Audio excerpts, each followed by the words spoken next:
अस्सलामुअलैकुम। उम्मीद है आप सब खैरियत से होंगे। इस व्लॉग में हम आपको दिखाएंगे कि हमने इस्लामाबाद से बीजिंग और बीजिंग से फिर ट्रेन का सफ़र करके चाइना के सिटी इंचुआन तक कैसे पहुँचे। हमने पहले ही प्रोग्राम बनाया था कि जब एक साथ सारे पहुँच आएंगे तो ही फिर हम साथ में एंटर होंगे और अल्हम्दुलिल्लाह सारे जी खैर खैरियत से अपने अपने सिटीज़ से इस्लामाबाद पहुँचे। चेकिंग वगैरह कराने के बाद पहला मरहला था जी बोर्डिंग कराने का। बोर्डिंग कराने के बाद हमें पता चला जी कि हमारी फ़्लाइट 1 घंटा अब डिले हो गई है, क्योंकि जहाज़ जो है वो कराची से लेट पहुंचा था, तो इसलिए 1 घंटा हमें इंतज़ार करना पड़ेगा। और बड़ी इंटरेस्टिंग चीज़ जो हमने देखी वहाँ पे, तो ये मशीन देखें, इसके अंदर मुख्तलिफ़ ड्रिंक्स पड़ी थी, तो आप इसके अंदर कैश डालें और बोतल नीचे से आ जाती है और आप उसको उठा सकते हैं। पाकिस्तान में भी अब ये देख के खुशी हो रही है कि जो टेक्नोलॉजी है वो एडवांस हो रही है और ये बड़ी एक ज़बरदस्त चीज़ थी। कुछ देर के इंतज़ार के बाद जहाज़ जो है वो आलमोस्ट टेक ऑफ करने के लिए रेडी हो गया था।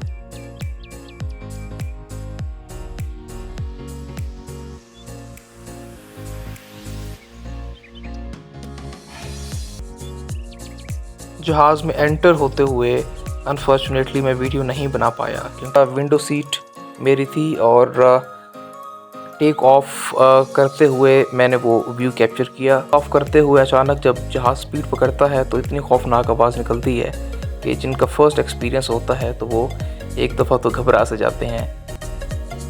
कुछ देर में सो गया तो अचानक जब मेरी आँख खुली तो ये सुबह का मंज़र है, हल्की सी रोशनी निकली हुई थी और ये बहुत ही खूबसूरत मंज़र था। लाइन कब हमें रिफ़्रेशमेंट देती है, तो खैर कुछ देर के बाद उन्होंने ये चीज़ें हमें दी, जिसमें एक लेज़ है और एक ब्रेड रोल है, ब्रेड चिकन रोल है और साथ एक केक दिया है छोटा सा और एक ड्रिंक दी है। तो अब सुबह का वक्त हो गया, तो लैंडिंग का भी टाइम करीब था। कैप्टन ने जी अनाउंस किया कि कुछ ही देर के अंदर हम बीजिंग दाशिंग इंटरनेशनल एयरपोर्ट पे लैंड करेंगे। लैंड करने के बाद सबसे पहली चीज़ जो जहन में आती है वो ये होती है कि जी हमने अपने बैग्स वगैरह को रिसीव करना है, तो इसलिए हम चल पड़े अपने बैग्स को रिसीव करने। अब ऑलमोस्ट 8 से 10 मिनट चलने के बाद हम उस जगह पे पहुंच आए जहां से हमने अपने बैग्स को रिसीव करना था। और इनकी सबसे अच्छी बात ये है कि ये इंतज़ार नहीं करना पड़ता। जैसे ही जहाज़ लैंड करता है तो मुसाफिरों के पहुँचने से पहले ही उनके बैग्स जो हैं वो वहाँ पर ऑलरेडी पहुँचे होते हैं। बैग को रिसीव करने के बाद हम बहुत ज़्यादा थक चुके थे और हमने सोचा कि कुछ देर बैठ के रेस्ट कर लेते हैं।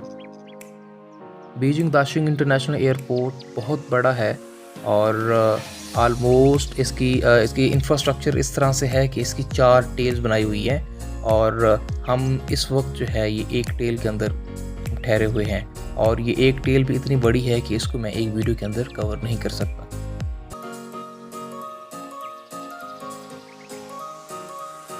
वीडियो में जो आपको ये इंफ्रास्ट्रक्चर नज़र आ रहा है और ये एयरपोर्ट का ये जो हिस्सा नज़र आ रहा है, ये आलमोस्ट 10% है। अभी 90% उसको मैं पॉसिबल नहीं है कि मैं इसको कवर कर सकता था।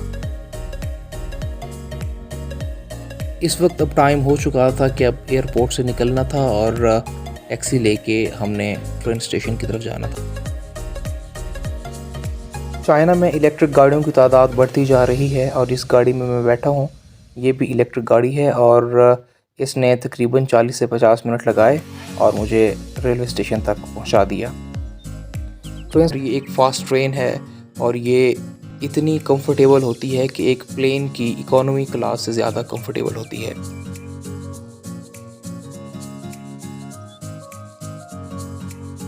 और एक मज़े की चीज़ आप ये देखें कि मैंने एक कॉइन को इस तरह ऐसे खड़ा किया और अब ये ट्रेन रुकी हुई नहीं है, ये ट्रेन चल रही है और ये अप्रॉक्सीमेटली 150 की स्पीड पे जा रही है। ये 150 की स्पीड से जा रही है और ये इतनी स्मूथ है कि आप कॉइन को देखें कि वो स्टिल वहीं पे वैसे ही खड़ा है और ये एक हैरानकुन बात है।